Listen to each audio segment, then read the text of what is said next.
Members of the Islamic movement of Nigeria have vowed to continue their protest until their leader, El-Zakzaky, is released.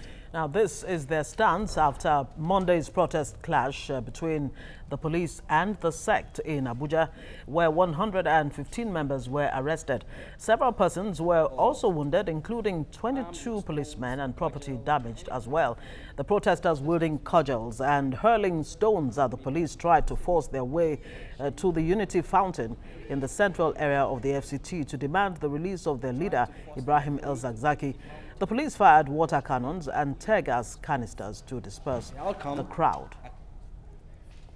Well, Ayodele Adio is still very much with us in the studio, and we've been joined by the Secretary General of the Joy Youth Council Worldwide, Alfred Kemepado. Good morning, and thanks for joining us. Good morning. Good to have you in the studio. Good morning, Mike. All right, let me start with you, Alfred. Has the IMN, Islamic Movement of Nigeria, have they really conducted themselves in a way that should make government wary of them, that they are a security threat, or they could end up being subversive or threaten the security of Nigeria? No. We should rather say it's the government that is a threat to themselves. In short, actually put it in the right perspective. We should rather say what the government is perpetuating is what we would describe as insane claims, as state violence. No matter the amount of crime anybody has committed, the person is entitled to the legal procedures that has been established by the law. Try and charge the person to court. And if you have to convict the person, you convict the person, rather than this unlawful detention for a time that we cannot really put out here. And the most unfortunate thing... December of 2015. Yeah. You know, the most unfortunate thing in all of this is even the lead, the president and the presidency is given to the security architecture of the country. Because don't forget, today is El-Zakzaky. You can hear about El-Zakzaky because of the status it carries. There are many more people, many other people unlawfully detained. You have the cases of people like Jones Abiri, a journalist that was picked up, illegally detained till today. You have cases of people like Alex Odogu, who has been illegally detained. In short, the most unfortunate thing is that you have people like Census Alubo in Delta State, who have even had court orders telling them to. So, I'm not... Dasuki, is everyone still there? Yeah, Dasuki, well, I didn't want to mention Dasuki, maybe it's too high profile. And you can see that this is even replicated over and over in maybe the different police stations and the different detention camps for people you may know. So the lead is totally not democratic, you know, and these are the parts that tears our democracy into pieces and make it less than the democracy we hope to have at this particular point in time. As we get along, let's inform you that as we get along, we'll be having a member of the Shi'ites movement on the program, Abdullahi Musa, as we get along. Now, Ayodele, let me come to you on this. When it comes to the issue, the Islamic movement of Nigeria, do you think that Nigerians and even the government is misunderstanding who they are, what they stand for in the first place? There's a lot that the Nigerian government seems to misunderstand these days. And the fact that you misunderstand the situation doesn't mean you should clap down on the situation, you know, and treat, you know, every situation, you know, like a hammer on a nail. Okay, so first of all, let's go back to what has led us to all of these protests in the first place. The situation was that, you know, the Islamic movement of Nigeria had their procession, they blocked highways, the general wanted to pass, they tapped the chest of a general, which led to the gruesome killing. If we go by the Amnesty report, of over 350 people buried in mass graves, Nigerians like you and I. And of course, captured, arrested the leader and his wife, of course, remember. Yes. You also need to remember that even before that particular incident, two of this man's sons have been killed, you know, in a particular confrontation, you know, with the Nigerian forces before that particular incident. So you need to ask yourself the very important question.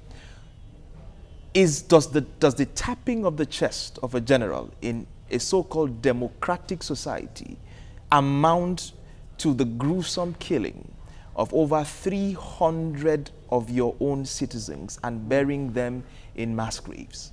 The answer is completely no. So we need to ask ourselves. That's alleged killing happened when they invaded the IMN headquarters. Oh yes. Oh yes. Not at the particular procession that happens in Abuja. Exactly. And of course, we need to ask ourselves if we really want to practice this thing we call a democracy.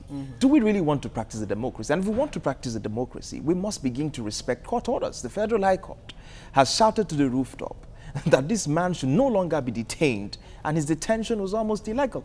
Yet the government continues to flagrantly disregard court orders. The same court that you want to convict the people that the EFCC takes. So you can't cherry pick all of these things. If you have to respect the judicial institution, you must respect every order that emanates from there.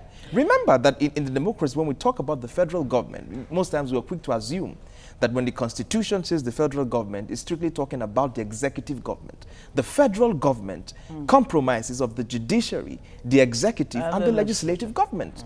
All right? So this consistent abuse of the democratic values that we have in this country is getting us nowhere. These people, I'm super proud of the way that they have conducted themselves for the past 3 years, from peaceful processions to peaceful processions. They were going to the National Human Rights Commission, you know, and they were stopped. What is wrong with it? Until they pick up arms? Until they bring down the rooftop before we begin to speak to them?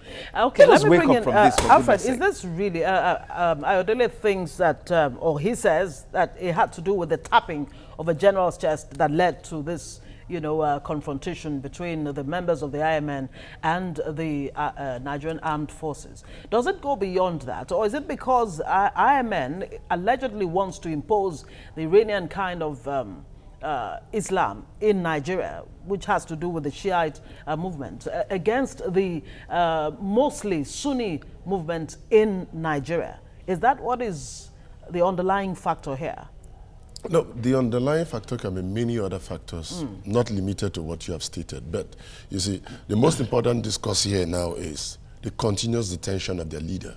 And as a government, like you said, in a democracy, if you have to go about all of these things, there's a decent and prescribed way of going about these things within the confine of the law. And unfortunately, I can say here that not just the presidency or the government, like you have stated, the president himself, I mean President Muhammadu Buhari, is encouraging this. Go back and look at the clips of his interview just after the murder of this about 300 people that was said.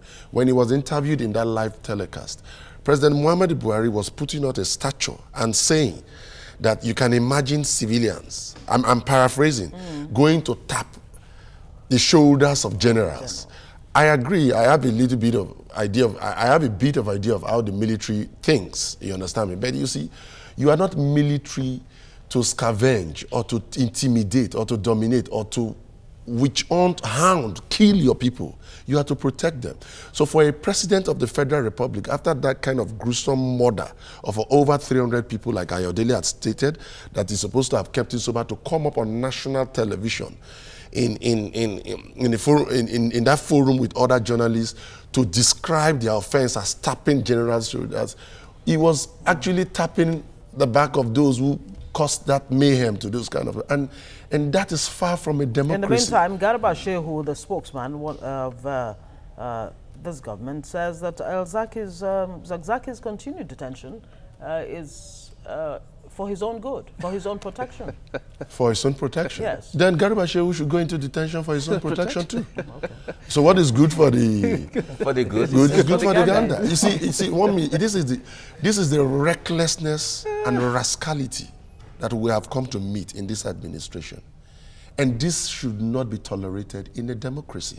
I agree the president has a military background, but he should learn to leave his background and provide for all. That you see this recklessness and rascality with which Shehu Garba speaks is what we shouldn't tolerate in a democracy. If you are speaking for the president and the presidency, what you are expected to do is to speak hope, faith, law, and what binds us together, not what tears us apart. You don't just speak for the presidency as if it's a monarchy. You understand? You must speak for the common man as much as you speak for your government. All right, Ayodele, on Monday we saw protests in Abuja, in the central area of Abuja. Videos went viral of a confrontation between the members of the Shiite movement and the police. Now, if you consider the concept of throwing stones at the police and all of that, and from everything we saw, do you think that the Shiite movement is going too far when it comes to abiding by the standards of how they should protest and all of that? First of all, let me quickly answer the question that she asked earlier when she said, is it that the Shiites want to impose a kind of Iranian brand of Islam on Nigeria? First of all, you must realize that the Sunni group has been the most violent. It's the Sunni that produces the Boko Haram, you know, the extreme right-wing Wahhabist movement. They're all Sunni. So predominantly, the Shiite group have been relatively peaceful in Nigeria up until this crisis that you realize. You know, many people in southern Nigeria didn't even know that there was anything called the El-Zakzaky group. So that tells you that they were relatively peaceful. And in any case, is there any religion that doesn't want to occupy the world? You have a mandate as a Christian to go to every corner and teach the gospel and convert all nations to Christianity. So it's a mandate of every religious group at the end of the day. Yeah, teach but not force. Exactly, not force. You know, so having said that, I think it was President Obasanjo that said when somebody slaps you, when you slap somebody, you don't determine how the person reacts. You know, we have consistently slapped them, you know, on the face. We have consistently ignored court orders, the rule of law that is supposed to uphold in the country. We as the government have consistently disregarded it. So yes, of course, they were wrong to throw stones at the Nigerian police force during their peaceful protest on Monday. They were wrong to throw stones. But of course, the Nigerian government has to take responsibility for the fact that you've continued to detain people even when your own courts of competent jurisdiction, have told you that, if you want to bring them to trial from wherever it is. Well, why do we just keep flagrantly disregarding court orders, for goodness sake? It is not going to take us anywhere as a country and as a people. All right. Well, we have joining us on the phone a member of the Islamic Movement of Nigeria, Professor Abdullahi Danladi from Zaria. Good morning and thanks for joining us. First off, just like our guest in the studio here said, many Nigerians really don't know exactly what the IMN stands for. Maybe you want to tell us very, very briefly. And then this confrontation between the military and your members, what do you think is going to come out of it? What exactly do you want right now? Well, good morning there to all. First of all, on the issue of what IM wants is that we are Muslims, and we have rules and regulations concerning our religion. We have been ordained to practice our religion in totality without necessarily impinging on anybody's right or trying to force anybody to join us. And that is exactly what we are doing. We are calling for establishment of Islamic justice, Islamic system of government that will cater for all. And that is the mission of the Islamic movement in Nigeria. Not that everybody must become a Muslim, no. But we, as Muslims, have the right to be governed by the rules and regulations of our Creator, Allah subhanahu wa ta'ala.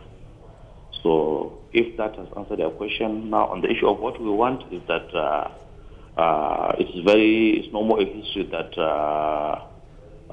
Sheikh El-Zakzaky was attacked in his house with many of his followers killed, his family members exterminated, and then he has been taken into captivity with wounds, gunshot in his eye. His wife is almost crippled. What we want is that they should be released immediately for medical attention. He has gone to court and challenged the federal government of Nigeria for denying him his freedom. And the court, the competent court of law has ordered that he should be released, which the government has failed to do so.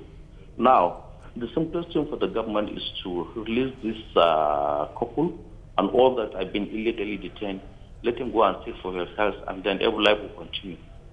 Now, on the issue of the attack by the army or Nigerian police that happened on Monday and even yesterday, Tuesday, certainly in the history of the Islamic movement in Nigeria, we have been holding protests all over the nation for over 40 years now.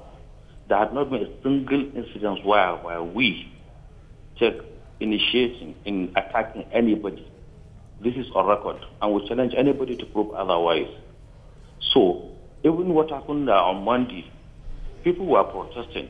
For about 100 days now, this sit-out and protest peacefully had been taking place in Abuja. Then, yes, on Monday, the police came and decided to use force, tear gas, live bullet, water, dogs, horses, and then they are killing people for. I mean, does the Constitution of Nigeria, does it give room for anybody to practice his religion and freedom of expression and freedom of association? Exactly, it does. Then why are they contravening their own laws? They went about killing, shooting at innocent people, harmless people. Is this how sort of civilized society are we living in? Exactly, the government should only and must release El-Zakzaky and his family for medical attention. All right. The government, although the court order has said he should be released, but the government is still holding him back, leading to or triggering this protest now. But how far are you willing to go if the government does not see to your demand of releasing Sheikh El-Zakzaky? Well, because they will go as long as they continue to hold him. You see, it's a simple issue. They claim to have some security issues with him. Take him to a court of law. Make it public to people that this is his crime, if any, right? Let him be prosecuted according to the laws of the nation. We challenge the government to take him to court, right? And prove with evidence that these are his crimes. For keeping somebody for 2 years, after over 2 years now, they cannot even cook up.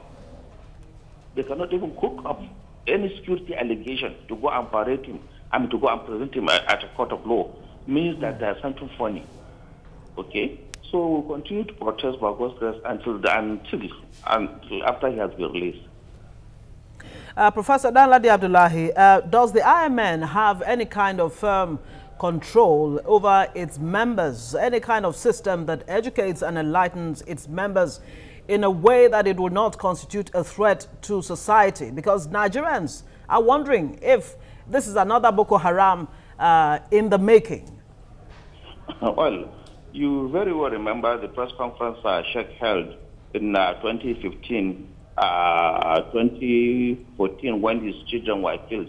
3 of his children were killed by the then Jonathan's administration. He said he was going to a court of law, and indeed he has done so. The military set up a panel of inquiry, which I represented him. We had a chat. After now, nothing has come out of it.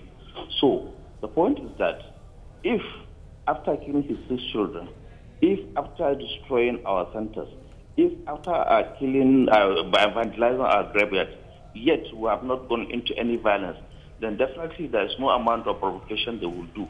We have a system of doing things, and we are being governed by the rules and regulations of Islam. Islam does not and cannot allow you to just take up arms and start killing people innocently. That is not true. We are not Boko Haram. We are not metamorphosing into Boko Haram, and we have our own system. If not for the check and control and the restraint that we have been exercising, then definitely it would have been a different story. Take the case of any religious group, if you like. Suppose their members are being killed like this. Do you think that people will be able to contain it? No. We, as Muslims, there are rules and regulations, and we try to keep to them, and we will not go out of our religion by God's grace. Okay. Let me still ask you this one question before we move ahead to other persons. Now, the Islamic movement and your sect generally, do you think you are being misunderstood by the government or even Nigerians? Well, in the first place, we are not a sect. Okay. Because we are Muslims. What we practice and what we believe in is what is believed by almost all the Muslims. Perhaps a few misunderstandings or rather different understanding of some issues. Now, on the issue of understanding, you see, actually, I can say yes, we may be misunderstood by the public, which is gradually coming to understand that what we are calling for. But as for the government, it is because they understand what we are doing. That is why they are attacking us. They are trying to nip this Islamic revival in the food, but by God's grace, they will not succeed because they can see the potentiality of this Islamic movement. When Sheikh El-Zakzaky started his call, he was all alone on his own way back in 1978-79. Now, I don't know. There are many varying number of figures, but the official figure they have been quoting is it has a command of about 25 million people. If 30-something years ago somebody was also on his own, and now after 35 years, 40 years, he has about 25, 30 million people, and he's calling for the establishment of an Islamic government, Islamic system, then definitely you can see the potentiality is growing, and thus the wider nature of the government. All right, Professor Danladi Abdullahi, thank you very much for joining us as a member of the Islamic Movement of Nigeria. Let's come back to the studio. Alfred, I asked Professor Danladi if they had any kind of control. Look, Sheikh El-Zakzaky himself is a highly educated, enlightened man. Of course, he's a professor. You would assume that he's very well grounded in terms of education and enlightenment. But can you really say the same for the majority of their followers who could, you know, even misunderstand exactly what their leaders are about, you know, and they conduct themselves in a way that government feels they're a threat to society? Well, yeah, I can agree with that kind of, I can agree with this postulation, but the truth is that misunderstanding and that rascality as displayed by maybe members of the sect is being provoked by the federal government. It's being made potent, it's being encouraged, or it's reinforced by the activities of the federal government, by the continuous detention of their leader. That's the injustice that is meted out to their leadership. And that is a more, that message is more fundamental. But like I rightly said, it's not just about El-Zakzaky alone. There are many people even from the Niger Delta who are illegally detained without trial, no form of attention from lawyers because of these avengers or no avengers issues. Nobody asks anybody questions, probably because they don't have the stature of an El-Zakzaky, so nobody hears about them. And this is replicated in many other security formations, and that has got to stop, because governance is not about the oppression of its citizens, but to provide welfare and security for its citizens. So that's the main point. So if you look at the whole mix, you'll see that the federal government, the government of Nigeria, has a role to play in trying to fertilize this violence that should have been curbed in other ways. Because the truth is, the way they are going about it is not the only way that they could have attended to this problem, even if they assume or they suspect that the movement is going to grow up to something close to a kind of Boko Haram stuff. There are other sane ways of going about it. And like my colleague here rightly said, should I say my co-guest rightly said, there's nothing wrong about a religion trying to preach its message to get as much followership that it can get in the country. But, you know, in order to curb that religion, there are decent ways the government should go about it. I wonder what the options would be then to government and how to handle well, this. Elderly, moving forward generally, because this just happened on Monday, and what happened on Monday seemed to be a new dimension, and people don't know how it's going to play out. But what likely scenarios can play out going forward from what happened on Monday and Tuesday? History is full of lessons that we can pick from. The problem is that leaders just don't learn from history. The revolutionary forces of Colombia started by a small group of select farmers in the 60s who were chased away from their farmlands. Their farms were taken over, you know, by the government at the center. They were giving no compensation. They went to courts. They were forcefully ejected, and nobody had, you know, their pleas. And so gradually they started to form a militia group, and today it's being the longest running militia group in the entire world that the government finally, after 50 plus years, have decided to sit down with them. What you should have done 50 years ago and saved yourself the billions in fighting a war that was simply useless at the end of the day. The same thing again happened with Muhammad Yusuf when the Boko Haram started. What was the problem with you taking him to court? You killed him in broad daylight before the entire world, rather than taking him to a competent court. And the problem skyrocketed, became something that we could no longer control. So I ask you the simple question. Is it that you don't have faith in your judicial institution? And if you do not have faith in your judicial institutions, whose responsibility is to reform those institutions, to engineer faith in those same institutions? So if you believe that the criminals or the so-called criminals you're taking to court you're going to get justice for stealing or looting the funds of the Nigerian people, why don't you have that same faith in that same institution to prosecute, if you have evidence, these same people who you have accused of very serious crimes of national security? Of subversive For tendencies. me, the only national security threat now is the continuous detention without fair trial of Sheikh El-Zakzaky. Put him before court, before the entire world. Let us see. Let there be a trial case.